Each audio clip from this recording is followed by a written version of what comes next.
Efirdə Telegrafın 15:00-a olan xəbər buraxılışıdır. Günün bu saata olan mühüm xəbərlərini təqdim edirik.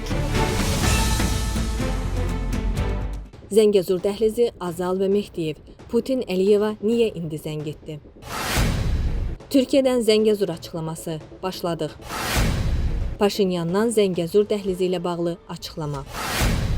Adnan Əhmədzadəni hələ də qoruyanlar var. Ona sadiq qalanlar kimlərdir?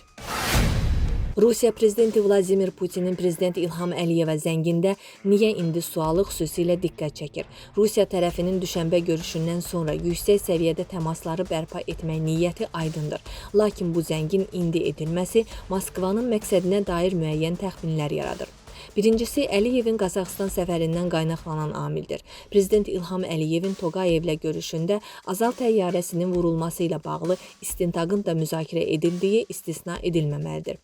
Səfərdən sonra Qazaxıstan baş nazirinin müavini Kanat Bozumbayevin təyyarənin qəzaya uğraması ilə bağlı istintaq yeni ildən sonra ictimaiyyətə açıqlana bilər sözləri də bu ehtimalı gücləndirir. Düşənbə görüşündə Rusiya tərəfi Azərbaycanın tələblərini tam qəbul etsə də, Putin istintaqın nəticələrini izlədiklərini də bildirdi.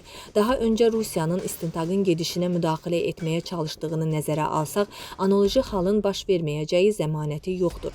Bu baxımdan Bakı Moskvanın vədini qəbul etsə belə, istintaqın ədalətli aparılması məsələsində Astana ilə təmasları sıxlaşdırıb. Görünür, Moskvada düşənbədə verilən vədlərə, kompensasiyanın ödənilməsi və günahkarların cəzalandırılacağı məsələsinə sadiq olduqlarını Bakıya çatdırmaq zərurətini hiss ediblər. Liderlərin düşənbədə keçirdikləri görüşün davamı olaraq iki tərəfli gündəliyin bir sıra aktual məsələlərini müzakirə etməsinə bu kontekstdə baxa bilərik. İkincisi, Rusiyanın Cənubi Qafqazda mövqelərini qorumaq ehtiyacı daha da aktuallaşıb. Putinin Əliyeva zəngi Trampla baş tutmayan görüşü və Amerika Birləşmiş Ştatlarının Rusiyaya qarşı enerji sanksiyaları fonunda reallaşır.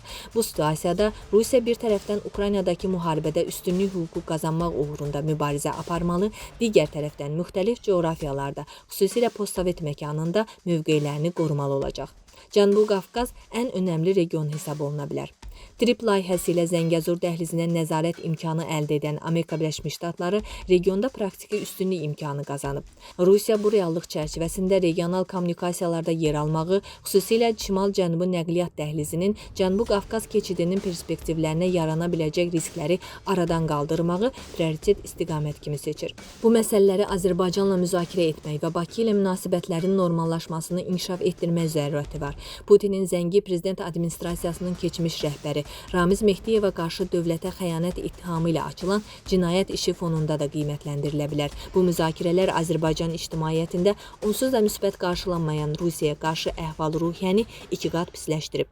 Putinin zəngində Mehdiyev məsələsi müzakirə mövzusu deyil, lakin Moskva Azərbaycanla iki tərəfli münasibətləri liderlər səviyyəsində gündəmə gətirməklə ictimai rəyə müsbət impulslar ötürmək gedişi edir. Zəngəzur dəhlizi orta dəhlizin potensialının artırılmasında əsas amil olacaq. Bu barədə Türkiyənin Nəqliyyat və İnfrastruktur naziri Abdulqadir Uraloğlu bildirib. Uraloğlu'nun sözlərinə görə Bakı-Tbilisi-Qars dəmir yolunun potensialından tam istifadə olunması tədbirləri ilə yanaşı, Azərbaycanın qərb regionlarını Naxçıvan Muxtar Respublikası ilə birləşdirəcək yeni marşrutun açılması istiqamətində də zəruri addımlar atılır. Türkiyənin Nəqliyyat naziri qeyd edib ki, Qarsdan Naxçıvan sərhədinə qədər uzunluğu 224 km olan yeni dəmir yolunun tikintisinə artıq başlanılıb. Bakı-Tbilisi-Qars xəttindən fərqli olaraq yeni Qars-Dilucu dəmir yolu iki xətli olacaq və bu da yük daşıma həcmini əhəmiyyətli dərəcədə artıracaq. Uraloğlu əlavə edib. Hazırda Tramp yolu Zəngəzur dəhlizi layihəsinin həyata keçirilməsi istiqamətində Amerika Birləşmiş Ştatları ilə intensiv iş aparılır. Bu barədə Ermənistanın baş naziri Nikol Paşinyan deyib. Bu layihənin Ermənistan və region üçün yeni olduğunu deyən Paşinyan bildirib ki, yolun açılmasını mümkün qədər tez müzakirə edərək həyata keçirəcəklər. Erməni baş naziri Vaşinqtonda imzalanan üç tərəfli bəyannamədə Azərbaycanın əsas hissəsi ilə Naxçıvan arasında maneəsiz əlaqənin yaradılmasının öz əksini tapdığını xatırladıb. Azərbaycana qarşı iqtisadi təxribatda ittiham olunaraq həbs olunan SOCAR-ın investisiya departamentinin sabiq rəhbər müavini Adnan Əhmədzadənin qlobal təsir imicinin arxasında əhəmiyyətsiz, lakin dağıdıcı strategiya dayanır. O, neft və maliyyə sektorlarında əsas qərar qəbul edən şəxsləri işə götürmək və manipulyasiya etmək üçün yüksək profilli müşahidçilərdən istifadə edib. Adnan Əhmədzadənin çevrəsinə yaxın mənbələr bildirir ki, o qaranlıq biznesində 20-dən çox müşayiətçidən istifadə edib və onları lüks bir villada yerləşdirib. Burada biznes tərəfdaşlarını cəlb etmək üçün sosial, eləcə də lüks əyləncəli tədbirlərin təşkil edildiyi bildirilir. Adnan Əhmədzadənin bu yanaşması ilkin olaraq qapıların açılmasına və şəbəkəsinin genişlənməsinə hesablanıb. Özünü Neft Şəhzadəsi adlandıran Əhmədzadə tez-tez beynəlxalq tədbirlərdə çıxış edərək qlobal idman ikonları və qərb biznes elitaları ilə münasibətlər qurub. Maraqlıdır ki, işlədiyi müddətdə Əhmədzadə özünü Rusiya-Azərbaycan neft ticarətində əsas maliyyə vasitəçisi kimi təqdim edib. Məlumatlara görə Rusiyanın Surgutnefqaz və Lukoil kimi böyük enerji qrupları ilə geniş əlaqələri inkişaf etdirib. İddialara görə Əhmədzadə bu şirkətlərə çox milyard dollarlıq dövriyyə kapitalı dəstəyini təmin edilməsində mühüm rol oynayıb. Söhbət 3 milyard dollardan gedir. Bu maliyyə dəstəyi vasitəsilə Əhmədzadə onların ticarət axınlarının bir hissələrini təsirli şəkildə təmin edib, sanksiyaların yaratdığı təzyiq zamanı likvidilliyi qoruyub və onların kommersiya və siyasi şəbəkələrində təsirini dərinləşdirib. Ənənəvi maliyyədən əlavə Əhmədzadə kriptovalyuta sektorunda da imkanlarını genişləndirib və o, Rusiya, Yaxın Şərq, Avropa arasında kriptovalyuta əsaslı hesablaşmalar adı altında pul köçürmək üçün nəzərdə tutulmuş ofşor rəqəmsal aktiv vasitələrini idarə edib. Bu müəssisələr ayda təqribən 5 milyard Amerika Birləşmiş Ştatları dolları məbləğində vəsait işlədib, neft əməliyyatlarından əldə edilən gəlirlərin yuyulmasında rol oynayıb.